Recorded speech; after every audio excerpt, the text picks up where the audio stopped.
In the fall of 1911, high above the Animas River in Colorado, a Welshman named Rhys Morgan began dragging a dead locomotive boiler into the mouth of an abandoned mine. Not a stove, not a water tank, a boiler, 10 feet across, 19 feet long. Nearly 4 tons of riveted iron, black with soot, red at the seams, and ugly enough to make every man on the ridge stop working just to stare. Rhys had 2 mules, 6 peeled pine logs, a block and tackle he had rebuilt 3 times, and a patience that looked, from a distance, exactly like madness. Every few minutes, the boiler moved the width of a man's thumb. Every few minutes, the crowd laughed like the cold had already won. "He's not building a house," one miner said. "He's loading himself into a gun barrel." Another man shook his head and spat into the dust. "First hard freeze, that iron will sweat inside. Second freeze, his blankets will stick to the wall. By Christmas, they'll find him and the children frozen upright." Rhys heard all of it. He did not answer. He only reset the rollers, touched the iron with his palm, and gave the rope another quiet pull. The boiler groaned forward. At the edge of the watching crowd stood Elias Vane, the county surveyor for the Red Mountain District. Vane was not a fool. He could read rock, measure claims, calculate grade, and tell a profitable vein from a liar's dream in less than 10 minutes. He understood mountains. He understood weather. And he believed Rhys Morgan was building a coffin with a door in it. "Rhys," Vane called, sharp enough to cut through the mule bells, "you have any idea what cold iron does in January?" Rhys stopped. For the first time that morning, he looked up. His beard was gray at the chin. His face was burned dark by furnace work and mountain wind. His hands were thick, scarred, and black under the nails. He gave Vane one sentence: "Wood forgets heat." Then he turned back to the rope. Vane laughed once because it sounded like nonsense. By February, he would repeat that sentence to every man who would listen, not as a joke, as a warning against being too certain. Rhys Morgan had not come to the San Juan Mountains looking for silver. He had already spent 22 years inside the kind of heat most men ran from.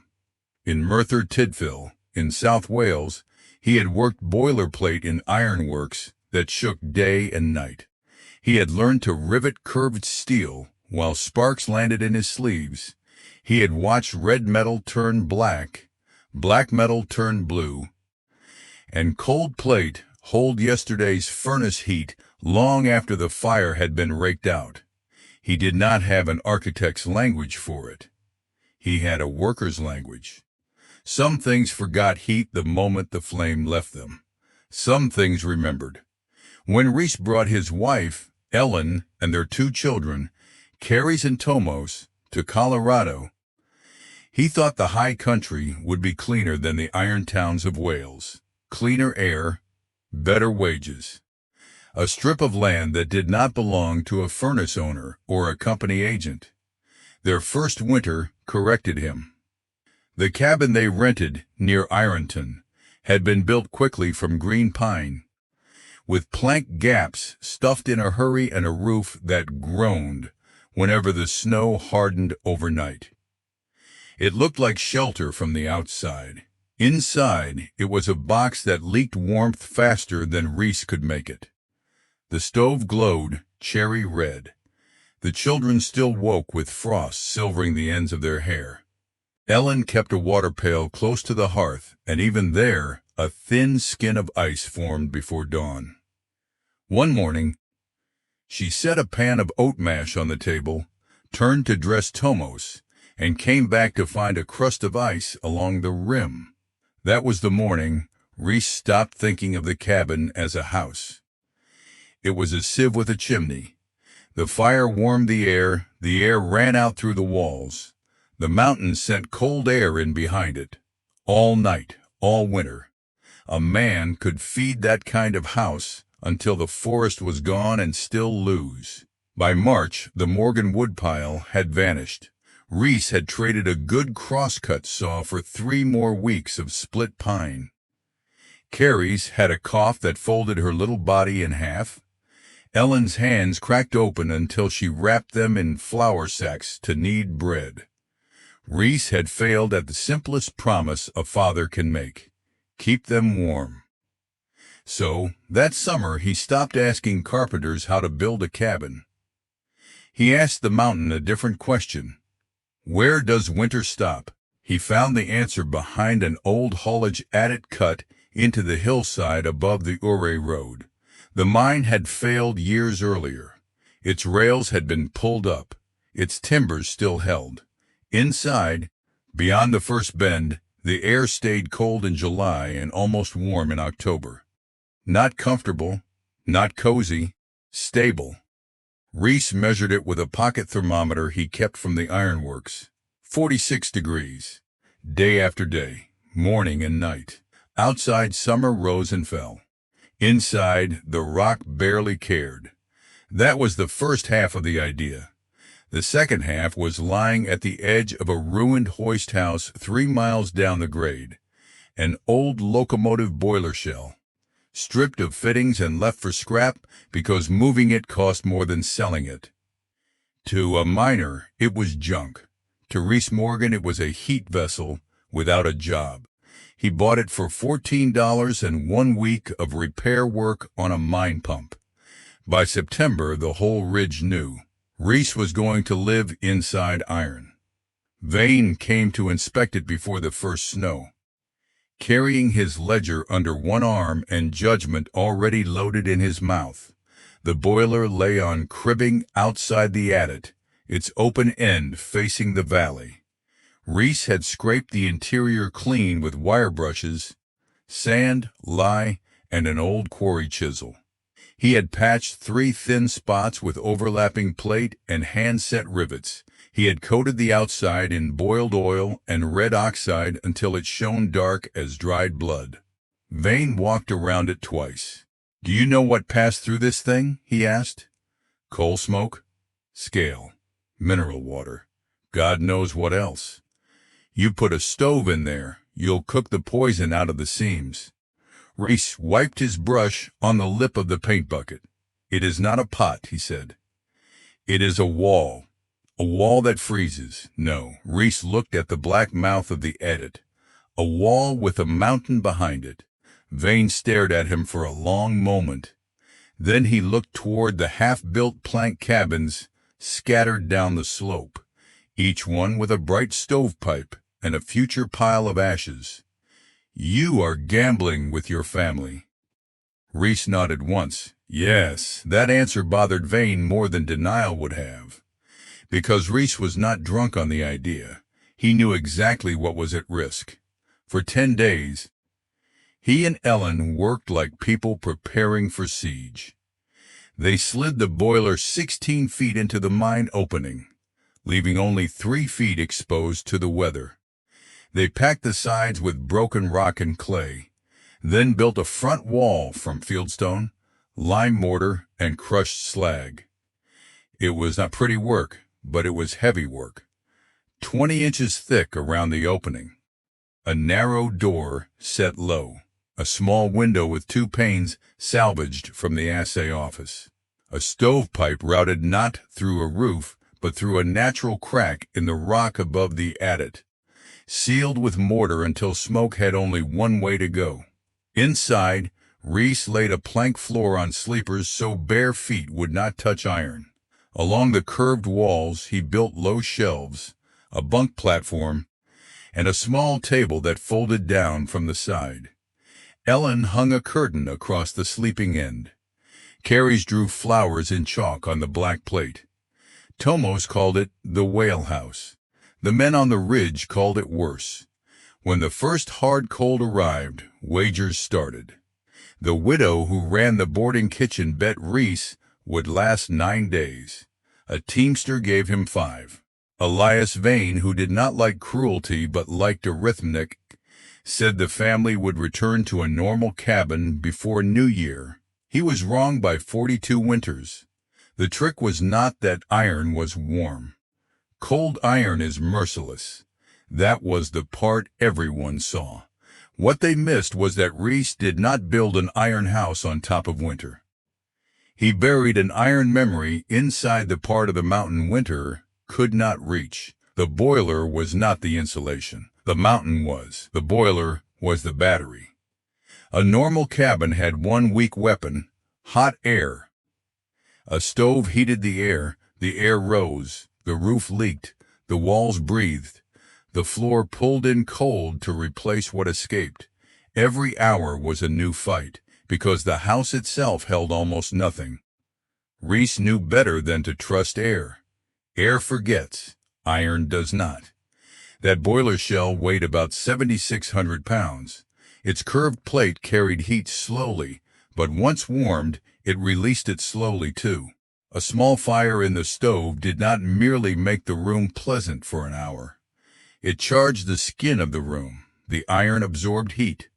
The stone around it absorbed heat. The back of the dwelling stayed locked to the deep rock temperature, close to 46 degrees, even when the air outside went murderous. A plank cabin had to climb from death cold every morning.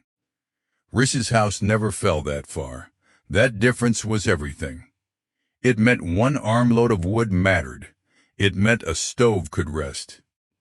It meant the children could sleep without hearing their father rise every 2 hours to feed a fire that was mostly warming the sky. It meant the house had a memory longer than the night. That is what Vane had not understood. A shelter does not only need walls. It needs something inside it that refuses to forget warmth. January tested the idea harder than any man could. A cold system came down over the San Juans after Epiphany and settled there like iron tongs. The ridges stood under white sun. The gulches filled with smoke. For 12 straight days, the thermometer at the boarding kitchen never climbed above 20 below.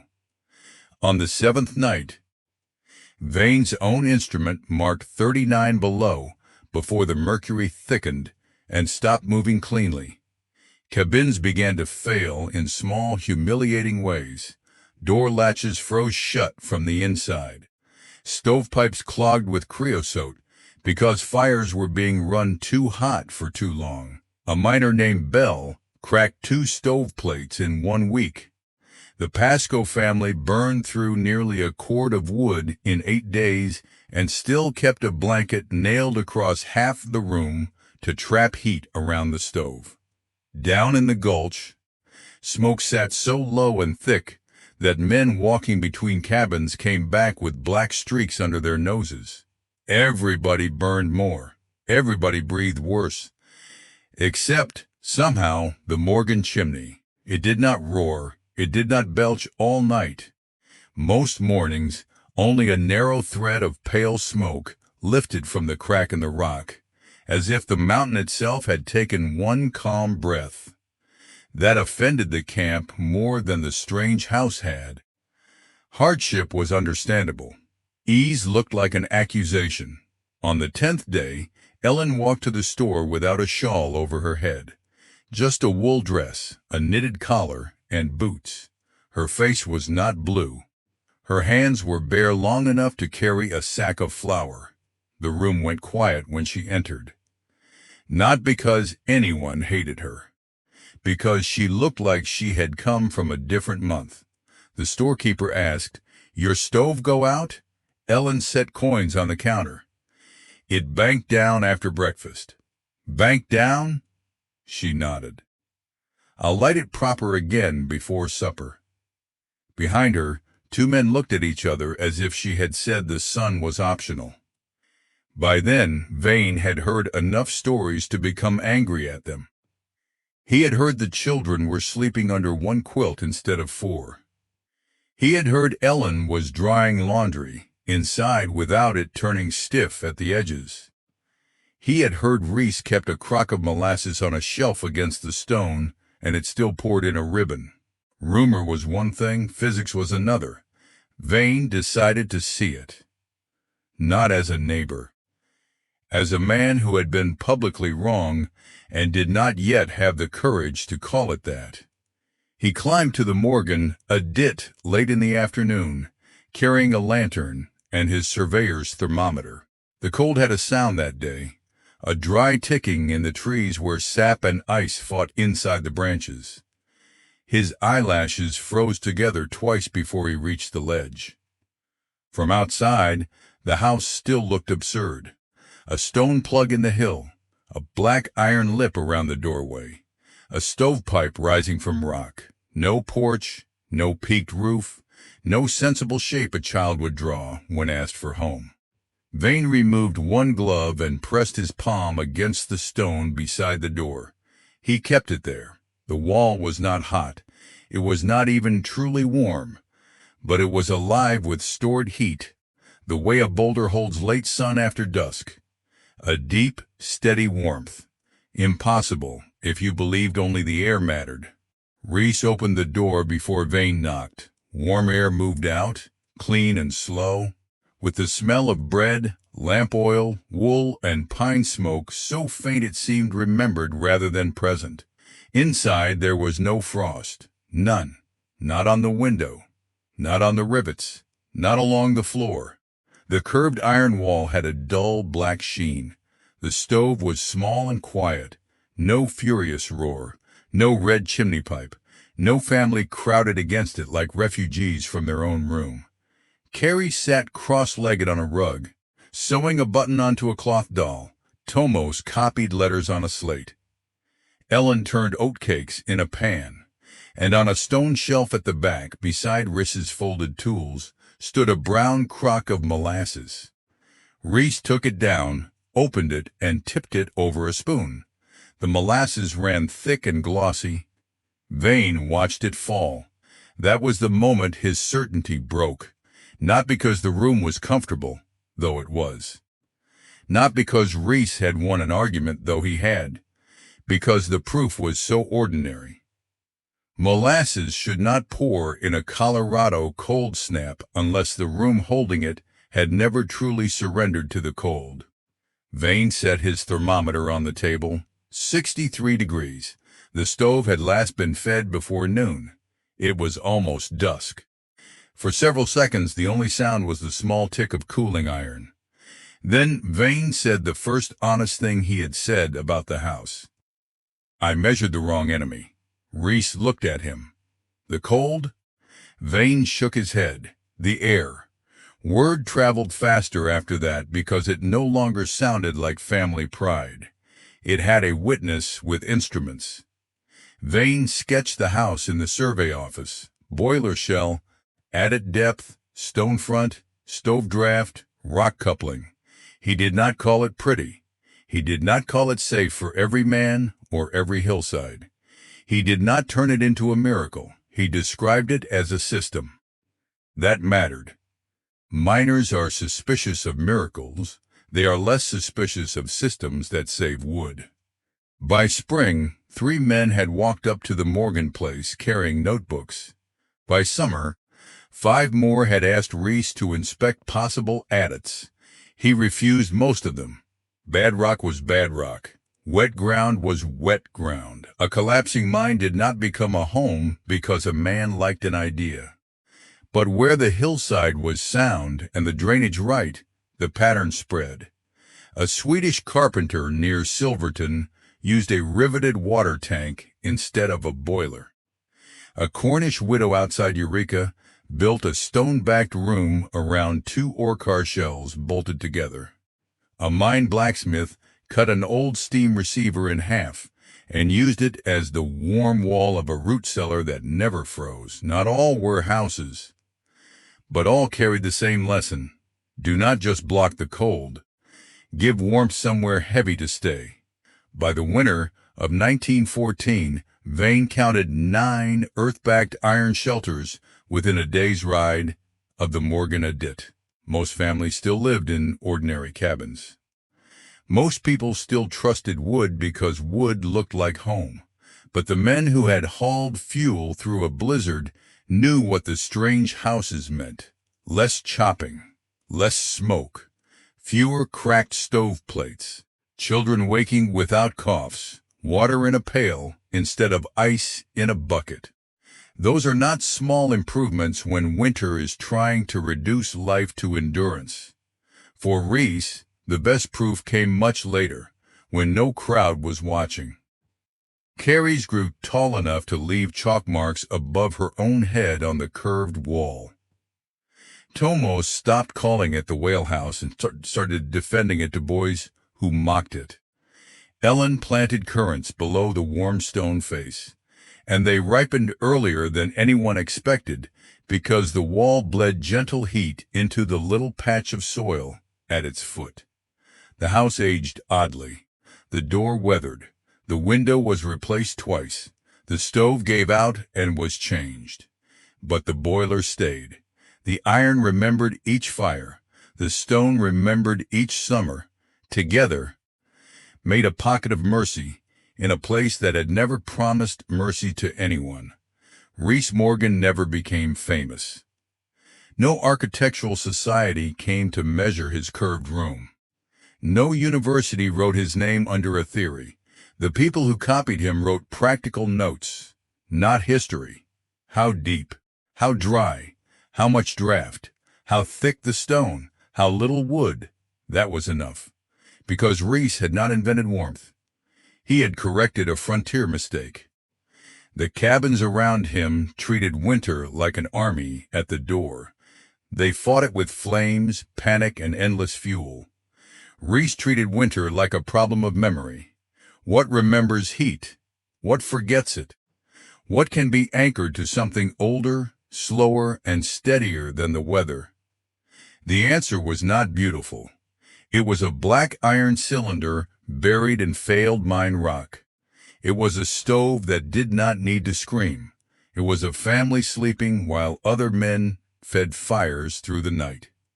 And it was a surveyor, standing in silence over a spoonful of warm molasses, realizing that expertise can still miss the obvious when it measures the wrong thing. The storm owned the air. Rhys Morgan built with what remembered beneath it.